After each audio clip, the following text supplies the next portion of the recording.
समय इन्होंने देश के जनता के भलाई के लिए दिया और कितना समय देश के बाहर इन्होंने बिताए, ये आप सभी को मालूम है। ये सोशल जस्टिस, सबसे पहले मैं सामाजिक न्याय पर बात रखूंगा। पिछले 11 सालों में मोदी सरकार ने सामाजिक न्याय के ताने बाने को कमजोर किया है। किया या नहीं किया है तो उनके संवैधानिक हक हकूक पर चोट पहुंचाई है।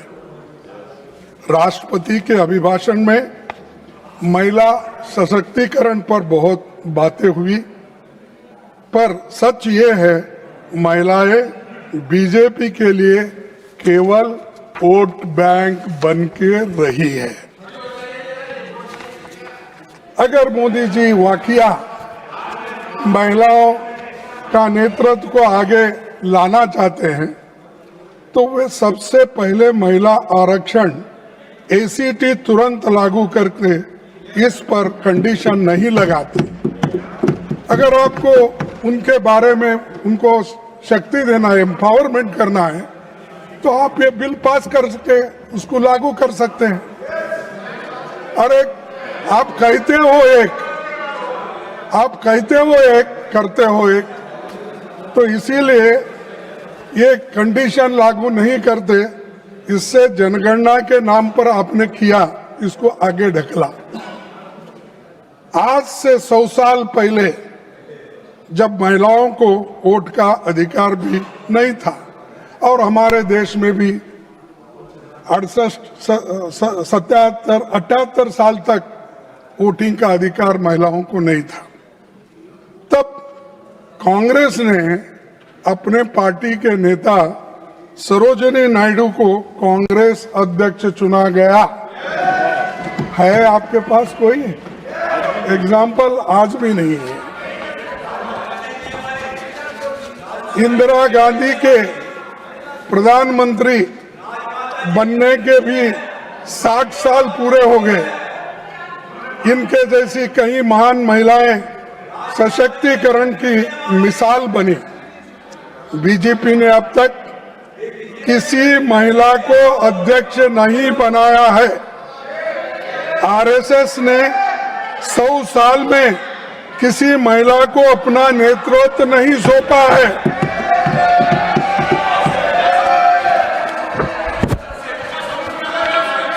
जातिगत जनगणना को मोदी जी और संघ परिवार ने पहले लगातार खारिज किया। सुप्रीम कोर्ट में हल्फनामे में असहमति जब जताई, जब विपक्ष ने लंबा आंदोलन किया तो मजबूरी में सरकार को मानना पड़ा और घुटने टेकने पड़े, तब ये आगे शुरू हुआ। सर, लेकिन ये काम कैसे पूरा होगा, इसका अब तक कोई रोड मैप नहीं है। न विपक्षी दलों से सलाह ली, न विशेषज्ञों से बात हुई और न ही राज्य सरकारों से कोई परामर्श किया गया। सभापति जी, देश में कमजोर तबकों का, खास तौर पर दलित, आदिवासी, अल्पसंख्यकों को, महिलाओं पर लगातार अत्याचार बढ़ रहे हैं। सभापति जी, कांग्रेस की सरकारों में एससी एसटी समुदाय के आर्थिक विकास के लिए कई कदम उठे। एससी एसटी सब प्लान बना, एससी एसटी का सब प्लान बना था, लेकिन मोदी सरकार ने कई योजनाओं को कमजोर करके वो खत्म कर दिया। अब केंद्र सरकार की योजनाओं में जो धन आवंटित होता है वो कम होता है। लगा लो, कब्र तुम नहीं खोद पाओगे। ये देश की शक्ति, आशीर्वाद रूपी कवच, माताओं बहनों का मेरे प्रति जो भाव रहा है,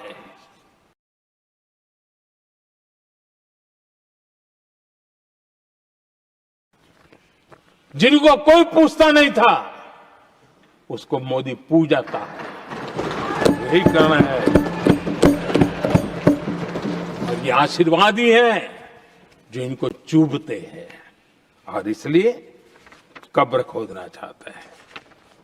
आदरणीय सभापति जी, चोरी करना जिनका पुश्तैनी धंधा है, जिन्होंने एक गुजराती की सरनेम भी चुरा ली,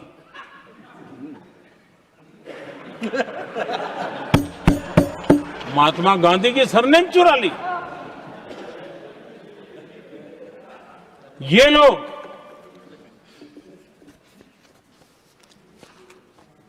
और देश की जनता इतनी समझदार कि ऐसी ऐसी पटक देती है, ऐसी पटक देती है लोगों को। आदरणीय सभापति जी, हम एक विकसित भारत का सपना लेकर के चले और आज वो सपना देश के लोगों की ऊर्जा के कारण संकल्प में बदल चुका है। आज कहीं पर भी जाइए, हर कोई ये कहता है कि 2047 तक विकसित भारत बनना है। और मैं हैरान हूं, कुछ हमारे साथी सदन में इतने निराशावादी, इतने जमीन से कटे हुए लोग, बदलती हुई दुनिया से अनभिज्ञ लोग, पता नहीं क्या बोल रहे हैं। वो कहते हैं हम मोदी ये भी 2047 की क्या बोल रहा है, 2047 किसने देगा है? हमारे देश के लिए, आजादी के लिए जो लड़ते थे, जो फांसी के तख्त पर चढ़ जाते थे, जो लाठियां खाते थे, गोलियां खाते थे, जो काला पानी की सजा के लिए अंडमान निकोबार की सेल्यूलर जेल में जिंदगी बिता देते थे, लक्षावधि नौजवान अपने पढ़ाई का, भविष्य का सोचे बिना, कोई परवाह किए बिना सिर्फ देश के लिए सोचने के लिए निकल पड़े थे। क्या उन्होंने कभी ये सोचा होता कि यार हमारे कालखंड में तो आजादी मिलेगी नहीं, कि मैं क्यों करूं? तो क्या देश कभी आजाद होता? ये इतने निराशावादी लोग हैं कि जब मैं डिजिटल इंडिया की बात करता था, मैं फिनटेक की चर्चा करता था, मैं यूपीआई की बात करता था, तो ये कहते थे अरे इस देश में गरीब आदमी मोबाइल फोन पर कैसे पैसों का कारोबार करेगा? 3 साल के भीतर भीतर देश ने दिखा दिया ये हो सकता है। और मैं हैरान था जिस दिन ऐसा भाषण संसद में हुआ, देश का मीडिया भी, मैं भी, ऐसे लोग, उनकी जो इकोसिस्टम है वो नाच रही थी कि देखिए मोदी को तगड़ा जवाब दिया। मोदी ने जवाब नहीं दिया। आपके हाथ में मोबाइल फोन जब यूपीआई से चलता है, काम करता है ना, तो जवाब अपने आप मिल जाता है।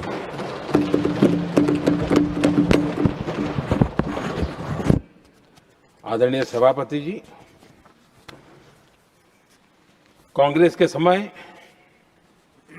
एक व्यंग चला करता था और आमतौर पर कहा हुआ और सीरियस नेचर की चर्चा में भी आता था, हंसी मजाक में भी आता था।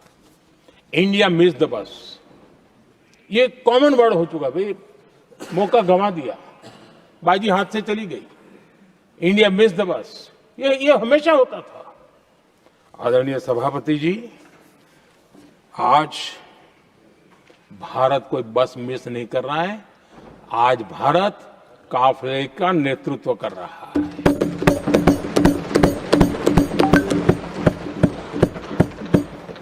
आदरणीय सभापति जी, देश का भविष्य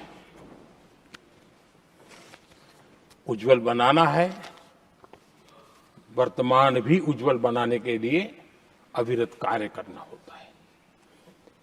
हम विकसित भारत के सपने के लाइट में 5 वर्ष की योजना बनाते हैं और हर वर्ष का बजट बनाते हैं और हम दिशा तय करके चलते हैं हम, क्योंकि हमारे लिए अगला चुनावी लक्ष्य नहीं होता है, हमारा लक्ष्य है 2047 विकसित। अरे चुनाव तो आएंगे जाएंगे, मेरा देश अजरा अमर रहने वाला है और हम देश की युवा पीढ़ी के हाथ में समृद्ध हिंदुस्तान देने का सपना लेकर के चले। जिन बच्चे जो आज जो घर में बालक है ना, उनको भी मैं देख करके कह सोचता हूं कि मैं इसके हाथ में ऐसा हिंदुस्तान दे करके जाऊं ताकि हमें अपने काम का संतोष हो। 2047 क्यों, 2047 क्यों, ये बातें करते हैं। आदरणीय सभापति जी, आज जिस प्रकार से हम इनिशिएटिव लिए, चाहे स्पेस हो, साइंस हो, टेक्नोलॉजी हो, समंदर की गहराई हो, जल थल नभ अंतरिक्ष, हर क्षेत्र में नए संकल्प, नई ऊर्जा, नए कदम और नई सिद्धियों को लेकर के देश आज आगे बढ़ रहा है। हम ग्रीन हाइड्रोजन पर काम कर रहे हैं, हम आने वाले युग को समझ पा रहे हैं। हम क्वांटम कंप्यूटिंग की बात कर रहे हैं, हम एआई मिशन को लेकर के चल रहे हैं और आज दुनिया मानने लगी है कि एआई मिशन भारत बहुत कुछ दुनिया को दे सकता है। ये विश्वास आज दुनिया में बना है। आज दुनिया में क्रिटिकल मिनरल, रेयर अर्थ राजनीतिक हथियार बन गया है। हम उस पर फोकस कर रहे हैं ताकि कभी भारत को किसी के पास हाथ फैलाने की नौबत ना आ जाए।